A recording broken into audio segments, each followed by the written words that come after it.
निवेदन किया, कानों को भगवान की कथा,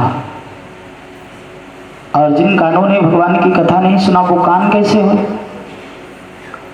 इसी श्लोक को तुलसी बाबा ने अपनी लेखनी में लिखा, क्या कि जिन हरि कथा सुनी नहीं काना, जिन हरि कथा सुनी नहीं काना, जिन हरि कथा सुनी नहीं काना, जिन हरि कथा सुनी नहीं काना, श्रवण रंध्र यही भवन समाना, श्रवण समाना, श्रवण रंध्र यही भवन समाना, श्रवण रंध्र भवन समाना।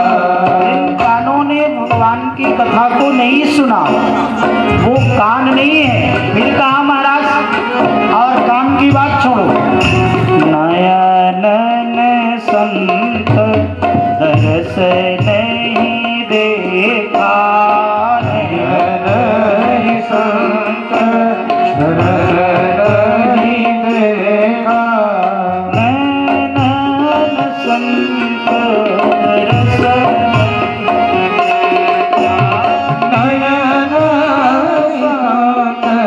दरस नहीं देखा, लोचन मोर पंख कर देखा, लोचन मोर पंख कर देखा।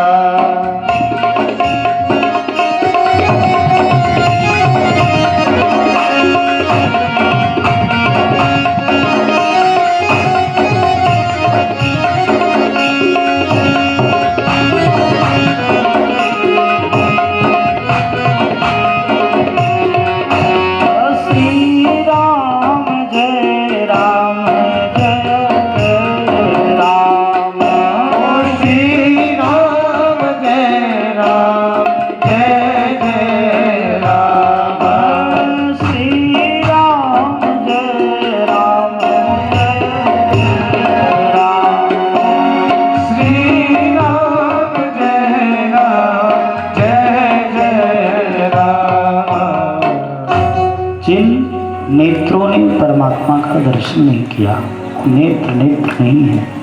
कस भैया क्या हो, क्यों इतना डाउन क्यों हो गया? जिन नेत्रों ने भगवान की कथा नहीं सुना, जिन नेत्रों ने भगवान का दर्शन नहीं किया, जिन कानों ने भगवान का कीर्तन और कथा का श्रवण नहीं किया, वो कान किसके समान? सर्प।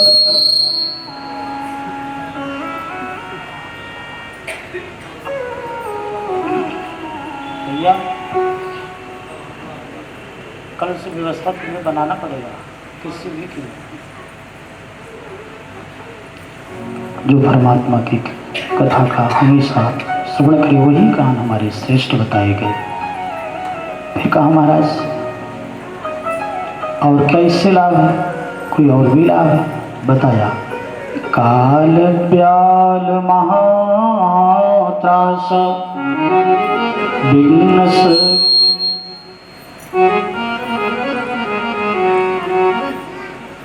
काल ब्याल महात्रास विघ्न संकार मुक्तमं शैवं पुराण परमं शिवेनोक्तं पुरा मुने। यह शिव महापुराण कालरूपी सर्प के, कालरूपी सर्प मतलब हम सभी लोग कालरूपी अजगर सर्प के मुख में ग्रास बने बैठे हैं। कालरूपी जो सर्प, किसी को इस पल का पता नहीं है, एक पल का इस दुनिया में, चाहे वो नौजवान हो, चाहे वो बुजुर्ग हो, और चाहे वो वृद्ध हो, और चाहे बालक हो, है किसी का पता? हम 2 मिनट आपसे बात कर रहे हैं, 2 मिनट बात करेंगे, कोई गारंटी नहीं। कालव्याल महात्रास विघ्न संकार उत्तमम। ये श्रीमद् शिव महापुराण क्या है? काल के गाल में ग्रास बने व्यक्ति के जीवन को भी उस काल के गाल से, ग्रास से छुटकारा दिलाने का, विनाश करने वाले का जीवन में कल्याण प्रदान करती है। ये शिव महापुराण ऐसे नहीं, उस काल के गाल से भी हमें छुटकारा दिलाते हैं। कहा है ना, कालों के काल महाकाल, उसका काल भी क्या करे जिनके रक्षक महाकाल हैं। तो हमारे भगवान भोलेनाथ इस काल के गाल से भी शैवम पुराण परमं शिवनोक्तम पुरया मुने, इस काल के गाल से छुटकारा दिलाने का श्रेष्ठ। और कहा महाराज ये ऐसे आप सोचो मिल जाएगा, ऐसे मिलता भी नहीं है। कहा महाराज इसके मिलने का आप सोचो कि नहीं बस ऐसे रास्ते में गली चलते हुए शिव महापुराण मिल जाए या वाल्मीकि पुराण मिल जाए सुनने को, नहीं। इसके लिए तस्मात् परम किंचन शृण्वस्त्रोता मुने, तस्मात् यानी एक जन्म नहीं, भाग्योदयेन बहुजन्म समर्जितेन, एक जन्म नहीं कई जन्म, भाग्योदयेन बहुजन्म समर्जितेन सत्संगमं च लभते पुरुषो यदा वै, एक जन्म नहीं कई कई जन्मों का जब हमारा भाग्योदय होता है, उस भाग्योदय में जब हमारा संचित पुण्य, आप ये सोचो कि नहीं ये हमारा पुण्य ऐसे रहा होगा, हमें एक कोठी कार मकान दुकान बंगला सुख सुविधा, ये आप मत समझो, ये भी इसको बड़ी गंभीरता से अनुभव करो कि आपको ये क्यों मिला है, ये ऐसे नहीं मिला है, ये आपको आपके बड़े पूर्व जन्मों की कृपा पर मिला है। और आज क्यों मिला? बहुत ऐसे परिवार को आप देख रहे हो जिनके पास, आज की बात, आप जो 50 साल 70 साल 90 साल की अवस्था, जो 90 वाले थे उन 90 वालों से पूछो कि जिनके यहाँ वो 90 वाले खुद जाके भोजन की तलाश करते थे, अपने भोजन की, आज वही घर परिवार दूसरे के घर भोजन की तलाश, जो दूसरे को भोजन देता था आज वो स्वयं अपने भोजन के लिए तलाश कर रहा है। आप अपने नजरों को एक बार घुमाओ, ऐसा क्यों हो रहा है? ऐसा क्यों हुआ? इसलिए उनको परमात्मा ने वो व्यवस्था बना के दिया था कि जाओ तुम्हारे पास खाने वाले आते रहे, लेकिन उसमें अगर वो व्यक्ति खिलाया नहीं, दिया नहीं, तो एक दिन वही समय उसके लिए आएगा जो उसके पास खाने के लिए जाया करता था। आज वही व्यक्ति जो खिलाता था, आज उसी के परिवार के लोग उसके घर खाने के लिए जा रहे हैं। इसलिए इसका अनुभव करो, ये हमें ऐसे नहीं मिल गया है, ये हमें बड़े पूर्व जन्म जन्मांतर का जो हमारा किया हुआ पुण्य था, उस पुण्य का संचित आज हमें इस रूप में मिला है, चाहे वह शिव महापुराण के रूप में, जन्मांतरे भवे पुण्यम तदा शिव महापुराण लभे। शिव महापुराण की ये जो श्रेष्ठता है, कहा महाराज जन्म जन्मांतरों का किया हुआ पुण्य संचित एकत्रित हुआ, तब हमें शिव महापुराण सुनने को मिला। इस प्रसंग का इतना ही मतलब, बहुत बहुत गंभीरता से सुनने का विषय। कहा महाराज इस कथा का इतना ही मतलब है, इस प्रसंग का अभिप्राय भी इतना है कि हमारे द्वार पर कभी कोई अतिथि आ जाए, कभी कोई भिखारी आ जाए, या मान आजकल भिखारी तो आते भी नहीं, तो महाराज पहले जो परंपराएं बनी थी, क्या परंपरा थी? ये परंपरा कोई झूठी नहीं बनाया था, पहले की परंपरा थी। हमारे खलिहान में, खलिहान गांव के लोग सभी लोग जानते हो, खलिहान में जब धान की गेहूं की जब कटाई होती या उसकी गाई होती, तो सबसे पहले उसमें अधिकार किसका रहता? जो किसान होते, घर के मालिक होते, वो अपने गुरु, अपने कन्या को सबसे पहले उस खलिहान से उसको निकाल के, ऐसा क्यों करते थे? या उसको भी छोड़ो, आज कोई करता क्या? उसको भी किनारे करो। जब हमारे घर की जो माताएं थी वो क्या करती थी? वो जब 10 लोगों का भोजन बनाने के लिए जाती अपने चौके में, तो क्या करती? उन 10 लोगों के बीच से एक मुट्ठी आटा, एक मुट्ठी चावल निकाल के एक बटुए में डाल देती, और जब वो एकत्रित हो जाता तो उसको किसी तीर्थ में ले जाकर के किसी देवालय में दान कर देती। क्यों ऐसा करती? कि हमारे इन 10 लोगों के बीच से एक मुट्ठी जो निकला है, तो अगर एक चिटकी भी गया तो 10 के हिस्से का यह दान हो गया। उनके भी जीवन के प्रारब्ध में वह एक दान का हिस्सा बन गया है। इसी प्रसंग को कि जन्मांतरे भवे पुण्यम महमद्यम सुमधीमत। जन्मांतर, एक जन्म नहीं, कई कई जन्म जन्मांतरों का जब पुण्य संचित हुआ तो हमें ये मानव तन मिला, और मानव तन मिलने के बाद हमें किसी ब्राह्मण, क्षत्रिय, वैश्य, शूद्र और भारत भूमि में जन्म मिला, किसी पवित्र जगह में मिला।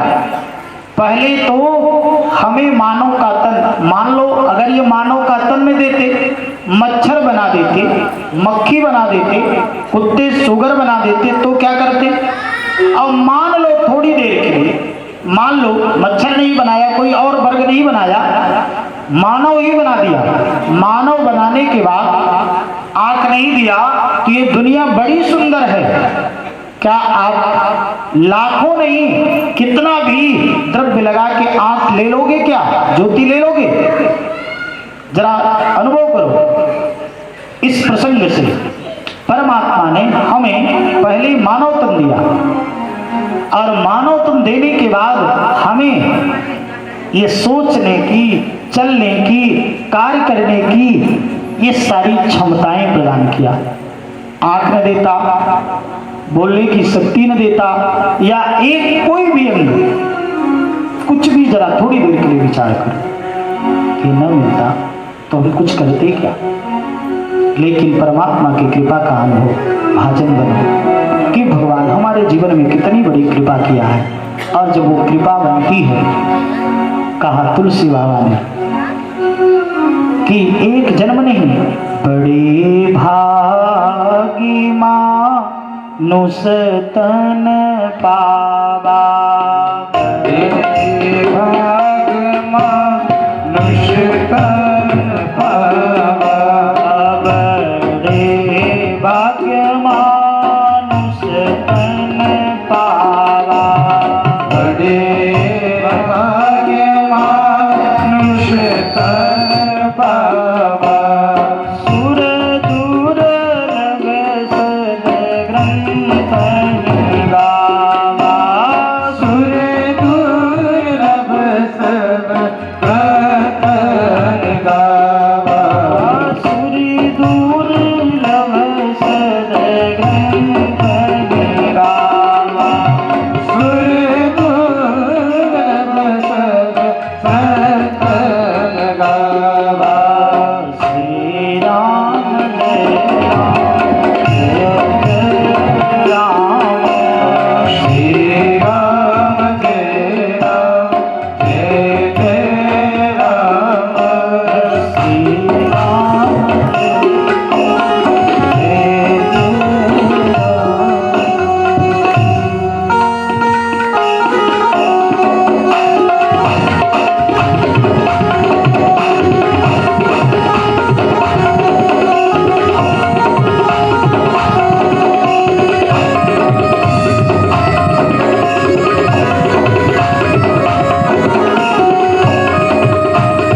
जय राम जय जय राम। बड़े भाग्य, बहुत जन्म जन्मांतरों का जब किया हुआ पूर्ण संचित एकत्रित हुआ तो हमें मानव का तन मिला। इसलिए इस मानव के भी तन को ये मत समझो, ये जो समय मिला है ना ये बहुत कीमती है, और इस मानव तन को पा करके भी हम श्रेष्ठ पवित्र कार्य, इसलिए मानव का तन नहीं मिला, परिवार का को जन्म देना, परिवार का पालन करना, परिवार की उन्नति करना, इसलिए नहीं, इसका भी कार्य है, लेकिन इस कार्य के साथ साथ तस्य प्रतिभवा तस्य महाभागवतो मुने, इसके साथ साथ हमें भगवत आराधन, भगवान के कार्य में भी लगे रहना चाहिए, तभी हमारे इस मानव जन्म का, कहा महाराज अगर हम भजन न करें तो क्या फर्क पड़ता है। ये जो हम नाटक करते हैं, यज्ञ का, कथा का, दान का, गंगा स्नान का, जप का, भजन का, ये जो सारे नाटक हम करते हैं इसका एकमात्र मूल कारण है, मूल जगह क्या है। जो हम दान करते हैं, यज्ञ करते हैं, कथा करते हैं, या किसी को भी गंगा स्नान करते, नित्य हाथ में जप करते 5 घंटे 8 घंटे, महाराज उसका कारण क्या है। ये जो हम करते उसका कोई प्रयोजन होगा का, उसका एक प्रयोजन है। अरे महाराज उसका मात्र प्रयोजन क्या है, जब हमारी अंतिम अवस्था आवे, हमारा अंतिम समय आवे, अंतिम क्षण आवे, उस वक्त हम आपके नामों का स्मरण करें और आपके चरणों का ध्यान करके और हमारा अंत गुजर जाए, मानो हमारा जीवन श्रेष्ठ हो गया। ये भजन का, कीर्तन का और गंगा स्नान का, दान का मात्र एक कारण है। हे केशव, हमारे जीवन की अंतिम जो यात्रा है, अंतिम यात्रा का मतलब जब हमारी वृद्धा अवस्था आवे, उस वृद्धा अवस्था में हम भगवान के श्री चरणों का ध्यान करें, और भगवान के चरणों का ध्यान करते हुए कहते हैं कि महाराज अभी बुढ़ापा आया नहीं, भगवान का भजन करने से मतलब क्या है। हम लोग कह देते हैं अभी हम बद्री नारायण क्यों जाएं, अभी हम उत्तराखंड क्यों जाएं। अभी हमारी कथा, हम मित्रों जगन्नाथपुरी में थे, जुलाई का महीना या अगस्त का ऐसे कुछ था, और फिर अभी हम लोग जून में जा रहे हैं बद्रिका आश्रम, बद्री नारायण धाम, 11 जून से वहाँ कथा हो रही है। तो हम लोग कहते हैं जब हम बूढ़े हो जाएंगे तब हम बद्री नारायण जाएंगे, जब घुटने हमारे जवाब दे जाते हैं, जब हमसे चला नहीं जाता, तब हम गंगा स्नान और तीर्थ यात्रा के लिए चलते हैं। कहा महाराज इसके लिए नहीं, हमें समय से भगवान का भजन ही। और सुनो, भोजन और भजन का, भोजन में एक मात्रा लगी है, भोजन में मात्रा है कि नहीं, और भजन में कोई मात्रा है क्या।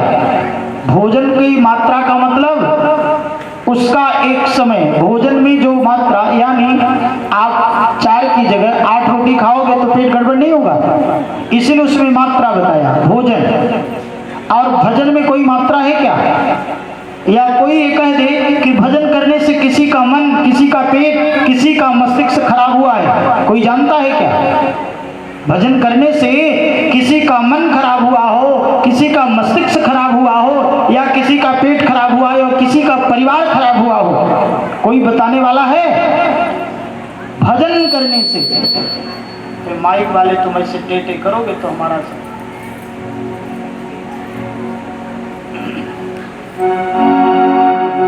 मनुष्य जन्म अनमोल रे, माटी में मत रोल रे, अब तो मिला है फिर न मिलेगा, कभी नहीं कभी नहीं कभी नहीं। मनुष्य जन्म अनमोल रे, माटी में न रोल रे, अब तो मिला है फिर न मिलेगा, कभी नहीं कभी नहीं कभी नहीं।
पुण्य कमाई कर ले बंदे पता नहीं दिल गाएगा।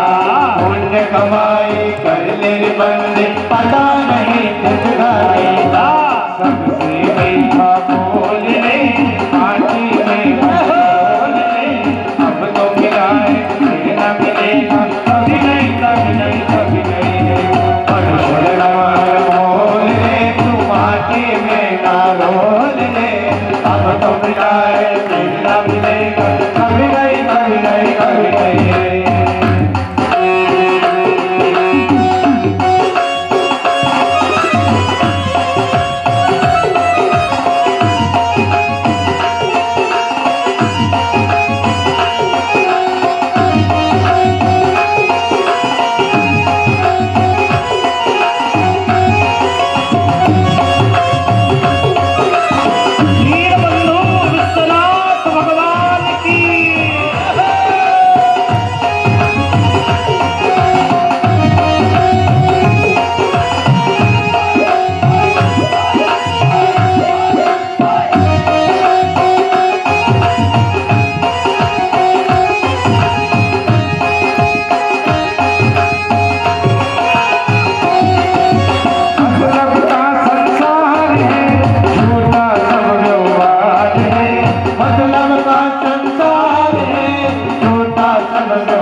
इस प्रकार से ये मानव तन मिलने के बाद इसको प्राप्त करके हम भगवान की सेवा में, कहा महाराज,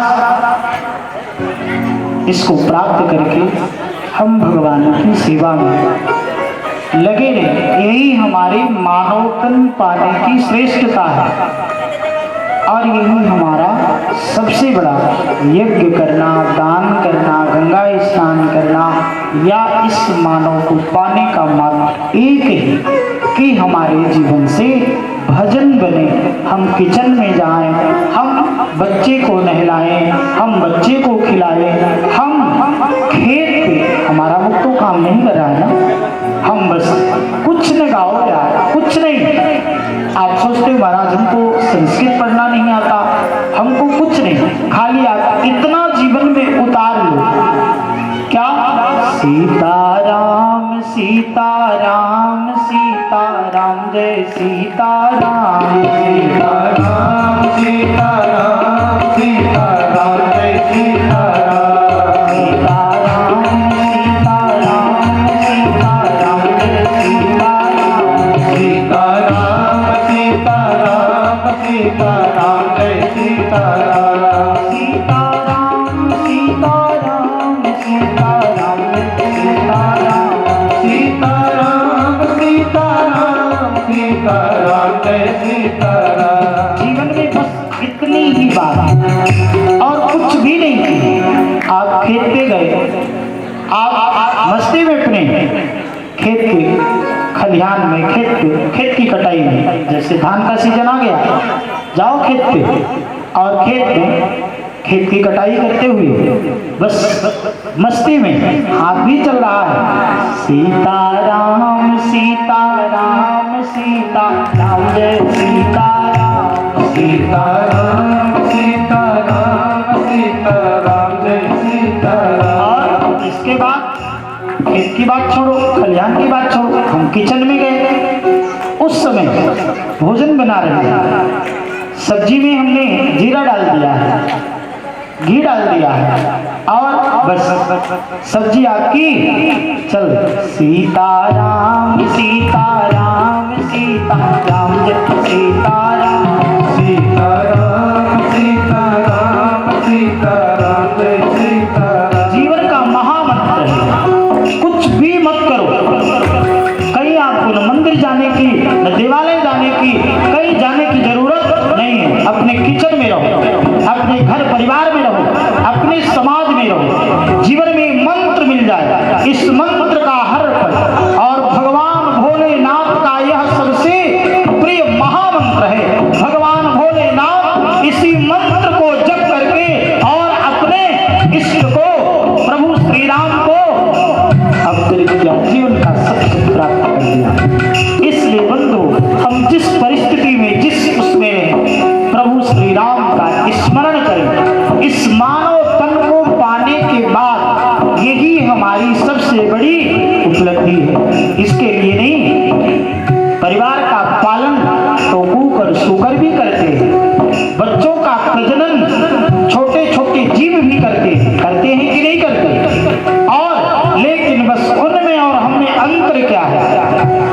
वो भी परिवार का पालन करते हैं, वो भी प्रजनन करते हैं, लेकिन उनको भगवान ने भजन करने की क्षमता नहीं दिया, भोजन करने की क्षमता दिया, सोने की क्षमता दिया, चलने की क्षमता दिया, परिवार का प्रजनन करने का क्षमता दिया, लेकिन क्षमता नहीं दिया तो सीताराम सीताराम सीताराम जय सीताराम, सीताराम सीताराम सीताराम जय सीताराम। ये किसी भी जीव में आपको भजन करने की क्षमता नहीं मिली। और जिस दिन हमारे मन में ये भजन करने को, आप कुछ मत करो। पहले की जो बूढ़ी बूढ़ी माताएं रहती थी ना, हाथ में झाड़ू ली, प्रातः काल का समय, बस हाथ में झाड़ू आया, पहला काम। जो घर की महिलाएं सर्वप्रथम घर से चारपाई छोड़ी और उठते ही हाथ में झाड़ू लेती थी। क्यों माता जी? दूसरा कोई कार्य नहीं। जिस घर की माँ, बहन, बहू, बेटी उठते ही घर में हाथ से प्रातः काल उठते झाड़ू को प्रणाम करो और लगाने लगो, और उसी समय कुछ मत करो। प्रातः काल का समय बस जीवन मित्र। सीताराम सीताराम सीताराम जय सीताराम सीताराम सीताराम सीताराम जय सीताराम। इसी मंत्र का अहर्निश इस मानव के तन को जन्मांतरे भवे पुण्य, जन्म जन्मांतर का जो हमारा किया हुआ पुण्य है, जिसे हमें मानव का तन मिला है। और आप ये सोचो कि नहीं, अब ये हमें मानव का तन इस बार मिला है, अगली बार फिर मिलेगा, गारंटी नहीं है। आप ये सोच रहे हो, कोई भी, हम आप कोई भी, ये आपको अगला प्रसंग सुनाऊंगा। जैसी दृष्टि वैसी सृष्टि, जैसा होवे मन, जैसा खावे अन्न वैसा होवे मन। महाराज आगे प्रसंग में कई जगह आया है, जब अंतिम अवस्था में व्यक्ति सोचते सोचते, भैया इसका रवि भैया इसको कल ठीक कराना पड़ेगा, तो इससे भी कीमत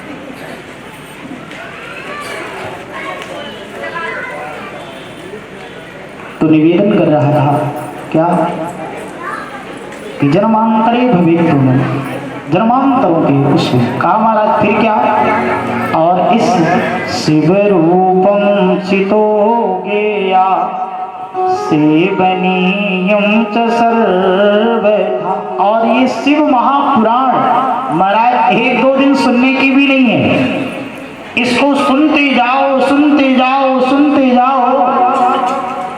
कहा महाराज क्यों बार बार सुनना, एक बार सुन लिया बस हो गया। कहा महाराज एक बार सुन लेने में भोजन की तो बताया कि मात्रा है, पर इसकी मात्रा नहीं, इसको सुनते जाओ सुनते जाओ सुनते जाओ, जब तक इसमें रसाबोर न हो जाओ, डूब न जाओ, तब तक इस रस का रसपान करते जाओ, इसमें डूब जाओ। कहा महाराज ठीक है। और ऐसा भी नहीं, ये 4-6 महीने कहा महाराज अगर हम ये क्या सुनने के बाद कुछ देर में फल देता है या वर्षों में देता है, नहीं होंगे। कहा नहीं, सत्यो शिव पदा प्राप्ति लभते सर्व साधना। ये भगवान शिव की कथा, शिव महापुराण सुनने से ये सज्जो मतलब देर नहीं लगती है, एकदम उसी समय आपके जीवन में आनंद। कहा महाराज ततस्था श्रवणम प्रेयम सर्व काम फल प्रदा। और इसके सुनने से हमारे सारे कार्य जो है श्रेष्ठ हो, सभी प्रकार का फल हमें प्राप्त होता है। कहा महाराज हमारे मन में प्रश्न उठ जाता है, ठीक है हमने शिव महापुराण सुन लिया, तो इससे लाभ हमें क्या मिलेगा, बिना लाभ के हम तो कोई काम करते नहीं। कहा रवि जी, ए रवि बाबू